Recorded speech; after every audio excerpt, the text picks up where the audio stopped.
మోడీ మహాభక్త అరివీర భయంకర ఆర్భాట శూర ఆర్నాబ్ గోస్వాముల వారికి ఇప్పుడు ఏమైంది? The nation wants to know అని దడదడలాడించే ఆర్నాబ్ గోస్వామి ఈ మధ్య మోడీ మహాభక్త నుంచి ఎందుకు మారేడా? వరుసగా సమస్యల మీద ప్రశ్నలు గుప్పించేసి ఉక్కిరి బిక్కిరి చేస్తున్నారు. ఎందుకు? ఈ సందేహాలు చాలా మందిని వేధిస్తున్నాయి. 3 అంశాలు. ఆరావళి పర్వత సానువుల్లో గనుల తవ్వకానికి సంబంధించి కేంద్రం ఇచ్చిన ఉత్తర్వులు, దానికి ముందు సుప్రీంకోర్టు ఇచ్చిన తీర్పులో చాలా ఆంక్షలు ఉన్నాయి. ఒకసారి మాట్లాడమని. ఇంకా రెండవది, ఢిల్లీలో కాలుష్యాన్ని గురించి అక్కడ బీజేపీ రేఖా గుప్తా ప్రభుత్వం తగిన చర్యలు తీసుకోవటం లేదని. అంతకుముందు ఇండిగో సంక్షోభం సమయంలో విరుచుకుపడ్డాం. మోదీ మీద కాదు, రామ్మోహన్ నాయుడు మీద. ఇవన్నీ హఠాత్తుగా ఆయన వైఖరిలో ఏదో యూటర్న్ వచ్చింది. ఈయన ఏదో మోదీ మీద విమర్శకుడిగా మారిపోయాడు. ఎందుకు మారాడు? దీని కారణాలు ఏంటి? ఎవరికి తోచిన పరిశీలనలు, వ్యాఖ్యానాలు వాళ్ళు చేస్తున్నారు. కానీ అంత సులభంగా మారుతారా? ఇది సామాన్యమైనది కాదు కదా. టైమ్స్ నౌలో ఒక ఊపి తర్వాత హఠాత్తుగా విరమించి మళ్ళీ రిపబ్లిక్ టీవీతో సొంతంగా కొత్త అవతారం ఎత్తి కోవిడ్లో కూడా మత రాజకీయాలు పెంచి చాలా వీటికి వివాదాల కారణమైన వ్యక్తి. సాధారణమైన పత్రిక మీడియా మర్యాదలు కూడా పాటించకుండా తను అనుకున్నది బలంగా రుద్దడానికి ప్రయత్నం చేసే ఆయన తీరు అందరికీ తెలుసు. అది ఎప్పుడు వన్ సైడెడ్గా, వన్ వే ట్రాఫిక్ లాగా మోదీ మార్గంలోనే ఉండేది. కానీ ఇప్పుడు ఆయన హఠాత్తుగా ఈ 3 అంశాల్లో చాలా భిన్నంగా ప్రవర్తించారని కొంతమంది అంటున్నారు. నిజానికి అది కూడా పూర్తిగా నిజం కాదు. ఉదాహరణకు ఆరావళి గనుల తవ్వకం విషయానికే కనుక వస్తే, ఖనిజాల తవ్వకం విషయానికే వస్తే, ఆయన ముందు మాజీ సిజిఐ బిఆర్ గవాయ్ మీద తీవ్రంగా దాడి చేశారు. అలాగే ఇండిగో సంక్షోభానికి వస్తే మోదీని, కేంద్రాన్ని ఏమీ అనకుండా, రాబోయే అదాని ఏదో చేపడుతున్నారనేది అనకుండా పూర్తిగా రామ్మోహన్ నాయుడు అనే యువ మంత్రిని, అది కూడా తొలిసారి యువ మంత్రి అయినా మద్దతుదారైన రామ్మోహన్ నాయుడిని టార్గెట్గా చేసుకున్నారు. ఢిల్లీ కాలుష్యం సరే అందరూ మాట్లాడతారు. ఆ కాలుష్య విషయంలో కూడా గతంలో భిన్న ప్రమాణాలతో మాట్లాడిన ఉదాహరణలు ఉన్నాయి. కాబట్టి అది ఈ మాత్రం అయినా కానీ ఈ మోడీ మహాభక్త మాట్లాడటం ఏంటి అన్నదే ఇక్కడ చాలా ఆశ్చర్యం కలిగించింది. దీనికి బలమైన కారణాలు ఖచ్చితంగా ఉన్నాయి. 4 రకాల కారణాలు ఉండొచ్చు అని ఇప్పుడు తేలుస్తున్నారు. మొత్తం మీద ఇవన్నీ పరిశీలించిన తర్వాత ఏదో లాభం లేనిది వ్యాపారి వరదన బోడని ఒక సామెత కదా. అలాగే ఇక్కడ కూడా ఏదో బలమైన కారణం లేకుండా చెయ్యరు అని 3-4 కారణాలు చెప్తున్నారు. మొదటిది కేంద్రం యొక్క విశ్వసనీయత, దాని పనులు మరీ అన్యాయంగా తయారయ్యాయి. వీటిని ఇంకా అర్నబ్ గోస్వామి కూడా బలపరిస్తే తన విశ్వసనీయత దెబ్బతింటుందేమో అని సందేహించే పరిస్థితి వచ్చినా అందుకనే ఆయన మాట్లాడుతున్నాడు. రెండవది, ఇంతకాలం తర్వాత అయినా సరే ఆయనకు తాను జర్నలిస్ట్గా తన ధర్మం తను నిర్వర్తించాలి అనేటటువంటి స్పృహ, ఆలోచన, మెళకువ ఏదో ఆయనకు కలిగింది. మూడవది, ఈ విధంగా మాట్లాడకపోతే ఇప్పుడు తనకు ఇప్పటి వరకు తను పెంచుకున్నటువంటి బేస్, అలాగే తన కెరీర్ ఇవి కూడా నిలబడడం ఇంకా కష్టం అని. అంటే మొదటిది దీనికి తేడా ఏంటంటే, మొదటిదేమో బలపరచలేని స్థితికి విధానాలు రావటం, మూడవదేమో ఇంకా వాటి మీద నోరు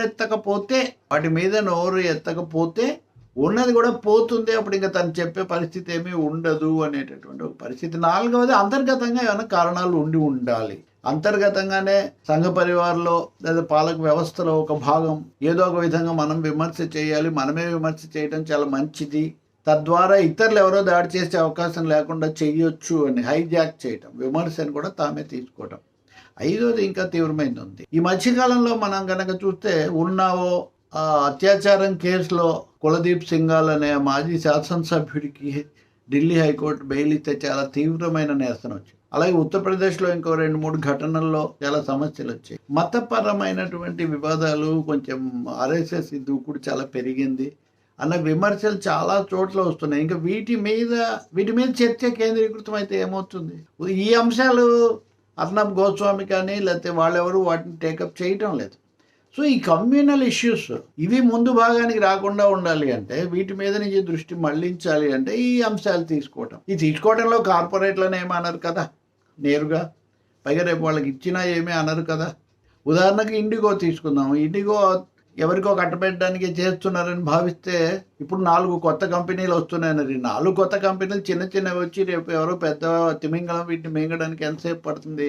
వాటి కార్పొరేట్ ప్రయోజనాలు, కార్పొరేట్ అన్నింటిని ఆక్రమించడం అనే దాని మీద చర్చ జరగకుండా ఉండాలంటే ప్రభుత్వం యొక్క విమర్శలు ఇది మామూలుగా మీడియాలో జరిగేదే. చాలా బలంగా పాలక వర్గాలను బలపరిచే వాళ్ళే కొన్ని సమస్యల మీద అవసరాన్ని మించి ఆగ్రహం ప్రదర్శించి చిందులు తొక్కి తామే అసలైన ప్రజావాణి, వాయిస్ ఆఫ్ ది పీపుల్ అనిపించుకునే ప్రయత్నం చేస్తారు. ఇప్పుడు అర్నబ్ గోస్వామి కూడా అలా చేస్తున్నారు అనే సందేహాలు విమర్శకుల్లో బలంగా ఉన్నాయి. అంతేగాని ఒక్కసారిగా ఏదో కాశీలో అదేదో వదిలిపెట్టి వస్తారన్నట్టుగా ఈయన అన్ని గతంలో లక్షణాలన్నీ వదిలేసి నిజంగా మోదీకి విమర్శకుడిగా మారిపోయారు, లేకపోతే ఇంకా పూర్తిగా కొత్త వైఖరి తీసుకున్నారని చెప్పడానికి ఏమీ లేదు. ఎందుకంటే విధానపరమైన విమర్శలు ఆయన చేయటం లేదు. ఇంకా మిగిలిన కోపతాపాలు, ఆగ్రహవేశాలు, కేకలు వాటిలో ఏమీ తేడా లేదు కదా. ఎందుకంటే నాకు బాగా పరిచితమైన మీడియా వ్యక్తులు కూడా కొంతమంది ఆయనకి ఏం ఉద్దేశాలు ఉండవు, ఉద్దేశాలు ఏమీ లేకుండా కోట్ల రూపాయలతో పారితోషికాలు తీసుకోవటము, అంత పెద్ద వ్యవస్థల ఆఘమేఘాల మీద నిర్మించడం సాధ్యం అవుతుంది. మనం చెప్పడం ద్వారా అలాంటి అభిప్రాయం కలిగించడం కూడా మంచిది కాదు. ఎందుకంటే ఇప్పుడు వెళ్ళి చూస్తే గనక కొంతమంది జాతీయ మీడియాలో కూడా అటువంటి వ్యాఖ్యలు చేస్తున్నారు. అది నిజం కాదు. ఖచ్చితంగా ఈ యూటర్న్ వెనుక ఒక మోటివేటెడ్ ఎజెండా ఉన్నాయి. అందులో ఒకటి కమ్యూనల్ ఇష్యూస్ నుంచి దృష్టి మళ్లించడం, రెండవది ఎంతో కొంత తామే విమర్శ చేయడం ద్వారా ఇతరులు తీవ్రంగా విమర్శించే అవకాశం లేకుండా చేయటం, మూడవది ప్రభుత్వానికి మహాభక్తుడిగా ఉన్నప్పటికీ కూడా తానేదో విమర్శకుడిగా ఉన్నాను అనే ఒక భావం కలిగించటం, నాలుగవది ఒకరి మీద చిన్న విమర్శ అటేమో పెద్దది అన్నట్టుగా చిన్న రామ్మోహన్ నాయుడు లాంటి వాళ్ళ మీద దాడి కేంద్రీకరించడం ద్వారా, లేకపోతే మాజీ CJI మీద విరుచుకుపడడం ద్వారా అసలు మూల పీఠాధిపతిగా ఉన్న వాళ్ళను కాపాడడం. ఎందుకంటే ఇంతవరకు అర్నబ్ గోస్వామి ఆ స్థాయిలో కేంద్ర అధిపతులను, పీఠాధిపతులను ఎప్పుడు ప్రశ్నించిన సందర్భాలు మనకేం కనపడవు. రేపు ఆ ప్రహసనం కూడా జరిగితే కూడా మనమేమి వెంటనే అంత మారిపోయింది అనుకోవాల్సిన అవసరం లేదు. బలమైన వ్యూహం, మీడియా మాయాజాలం దీని వెనక ఉన్నాయనేది స్పష్టంగా అర్థమవుతుంది.